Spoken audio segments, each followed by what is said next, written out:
Hey there, how there, ho there. It's Jeff Cutter and I'm walking to yet another Cutter Top 10 sports video, and we're going to be taking a look at something to do with the New England Patriots, kind of. Well, it is the NFL, so we're going to be looking at the top 10 NFL offensive players of all time. Defensive players are off the list, and quarterbacks are off this list. I already did a top 10 quarterbacks list, so you got to watch that to see it. So we decided like it's unfair because quarterbacks usually are pretty good and all that. I know that Tom Brady, Peyton Manning, and Joe Montana would definitely be on this top 10 list, but because of that, we got to get rid of the quarterback.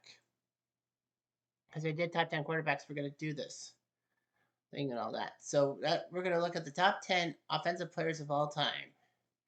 There is one tight end in this. There are 5 running backs and 4 receivers. Here we go.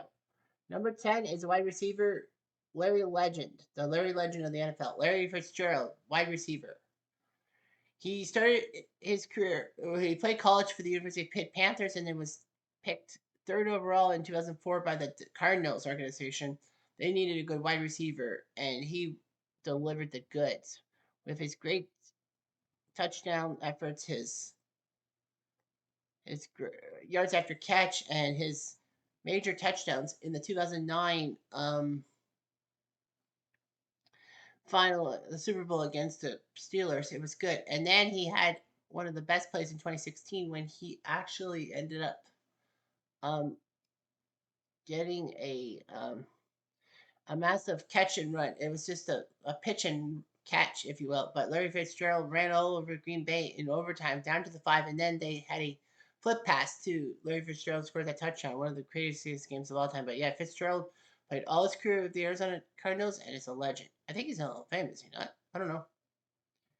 Number 9 is a running back icon who could run and catch passes, kind of the West Coast offense like Roger Craig, who's now in the Hall of Fame in 2026. His name, Marshall Faulk. Marshall Faulk was a pretty good running back and all that. He played at San Diego State. He was one of the best running backs of a generation. And, he once had the most yards in a NCAA game. He was a freshman icon. He was runner-up for the Heisman, I think, one year. But yeah, Marshall Faulk was drafted by the Colts, who needed a good running back, and he helped them out in the 90s. And then in 1999, the Colts decided to dump him off for Edgerrin James. They drafted Edgerrin James. It actually worked. Colts did well with Edgerrin James, but Marshall Faulk was basically out the door. So Faulk ended up being a St. Louis Ram in a trade, and it worked out for the Rams. I mean, Marshall Faulk was the key piece to Dick Vermeil's offensive puzzle to set things up in the West Coast offense. Kurt Warner, the unknown night grocery store worker who played in the Arena Football League in NFL Europe at Pivot. Wide receivers as Hakeem, Torrey Holt, and Isaac Bruce, and then they needed a running back, so Marshall Faulk was the guy who ran it. He can run for yardage, he can catch for yardage, he can score touchdowns at will.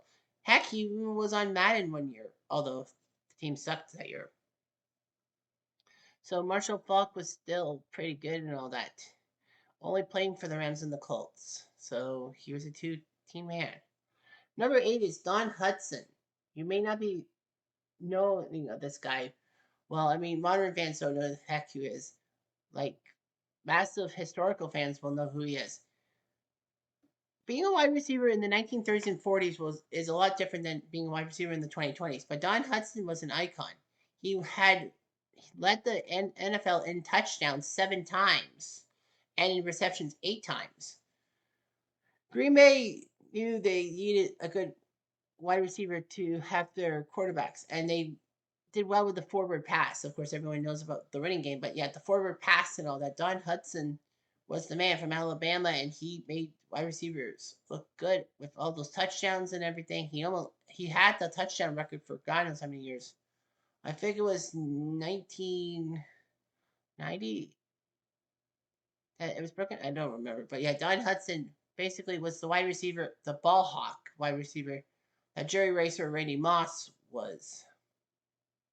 But he was in the 30s and 40s for Green Bay. Number 7 is the tight end champion, Tony Gonzalez. He redefined the tight end position. There were some good tight ends. John Mackey for Baltimore in the 60s. You had Kelly Winslow Sr. for the Chargers. You had Shannon Sharp considered. You had Rob Gronkowski. I could have easily put Rob Gronkowski, but I don't think it was Ron Gronkowski. And anyhow, Tony Gonzalez was good. Drafted from the University of California by the San Diego Chargers. He was a good reception stuff. He's like Antonio Gates, another San Diego tight end. But yeah, no, sorry. Tony Gonzalez was for Kansas City. What am I thinking? So anyway, yeah, Tony Gonzalez for the Kansas City Chiefs was the big guy known for dunking the ball over the goalpost and all that. Kansas City had a nice weapon. Too bad they couldn't help him get to the Super Bowl. Anyhow, Gonzalez knew what to do with everything. He was a productive pass catcher for Kansas City and Atlanta, and he looked pretty good. Number 6 is Randy Moss. Randy Moss changed defensive game plans with his vertical explosiveness and one of the greatest touchdown threats. He was a great wide receiver for Marshall with Chad Pennington at quarterback. So anyway, Randy Moss was supposed to be drafted high in the draft, but teams were upset with his off the field behavior. But Minnesota took a gamble and picked him 15th overall. Dallas passed on it favorably. Excuse me as I sneeze. Anyway, Randy Moss was still pretty good and all that. So with Minnesota, one of his jobs as rookie in 1998 with the 15-1 Vikings was to burn Dallas for 3 catches for 3 touchdowns on Thanksgiving Day, and that made Dallas look stupid. They passed on this guy. Randy Moss made sure that Dallas lived to regret their decisions. He was well for Minnesota, and then of course you had him doing well. He had the fake moon of the Packers and all that, and Joe Buck went bonkers. Then NFL didn't like that. The Vikings, after off the field troubles, decided to trade him to the Raiders, who then traded him to the Pats for a 4th-round pick. And the Pats used Randy Moss to accompany to be an accomplice to Tom Brady in his 2007 season. Moss put up 23 touchdown catches, and Brady threw for 50 of them. Moss was a great New England player when he was healthy and nice and all that. San Francisco, I know, had him, and he went to the Super Bowl with them, but Randy Moss was there. Number 5 is Emmitt Smith, running back extraordinaire. He's the all-time rushing leader with durability and scoring production.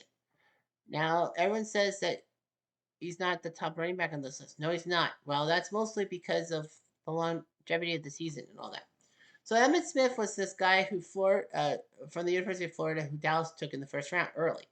They needed a good running back to pair up with Troy Aikman at quarterback and Michael Irvin wide receiver, known as the triplets. Emmitt Smith was the power running back that Dallas needed after Herschel Walker left for Minnesota. So Emmitt did his job, and then of course he did well in the 2 Super Bowls in '93 and '94 running the ball. And then in '93 he actually held out for the first 2 weeks of the season. Dallas went 0-2, and then he finally signed a contract, and they had it. Emmitt Smith had over 130 yards final week against the Giants, in which he actually hurt his shoulder on the Giant Stadium hard turf, and still produced for Dallas to win the game and the 1 seed in the NFC. Emmitt was pretty impressive and all that, staying with the Dallas for a long time until he decided to spend a few years in Arizona, which was kind of stupid because Emmitt Smith should have stayed a 1-team man with Dallas and all that. So yeah, he did what he did. Number 4 is Barry Sanders. What might have been for Barry Sanders if he didn't retire so early? So Barry Sanders was a great guy from Oklahoma State, running the ball alongside Furman Thomas. Detroit needed a good running back to replace their number 20, Billy Sims, with a new number 20, Barry Sanders. So Barry Sanders was very elusive and all that. He knew how to make things happen, and he did quite well. He was in that 1989 draft that saw, Tony Mandrich be the only one of the top 5 that was a massive bust. You had Troy Aikman, you had Deion Sanders, and you had, holy crap, I can't remember Derek Thomas. No, I can't remember. But yeah, Barry Sanders was elusive for Detroit. He was basically the only offense around. Detroit did make the playoffs in the 91-92 season, but other than that, it was just basically Barry Sanders running the ball and carrying Detroit on his back. Unfortunately, though, there was lacking of elite offensive support. He had spectacular seasons. He was very elusive. And then in 1999, he decided to retire at the height of his powers. No injury, no nothing. Everyone was just shocked. I guess Barry Sanders kind of tired of being in Detroit and didn't want to show disloyalty by signing with another team. Just saying. Number 3 is Walter Payton. Walter Payton was a great running back for the Chicago Bears. He came from Jackson State University, a historic black college, if you will. And Walter Payton stayed with Chicago for all his career. He had elite rushing, he could receive, he could block, he was known for his toughness and longevity. He was very complete for the Bears. The Bears needed some help and all that. Their quarterbacks weren't always the best, the wide receivers weren't always the best. It was mostly the defense and Walter Payton helping out. Walter could run the ball very well, and he did win a ring for the 85 Bears, which was great that he finally got a Super Bowl ring, mostly because of the defense, the 46 defense. But Walter Payton still could run the ball. He was the all-time rushing leader until when Emmitt Smith broke him. The worst part about things is that Walter Payton, you know, played on some crappy Bear teams and all that. And, he lasted 14 years. He stayed with the Bears from 73 to 87. And then, he retired and then died in 1999 after a short illness, which was kind of painful because Walter Payton would have been a great mentor to Emmitt Smith and all that. Number 2, the greatest running back of all time is Jim Brown. Jim Brown was dominant in his era. He led the league in rushing 8 of his 9 seasons and retired at the height of his powers.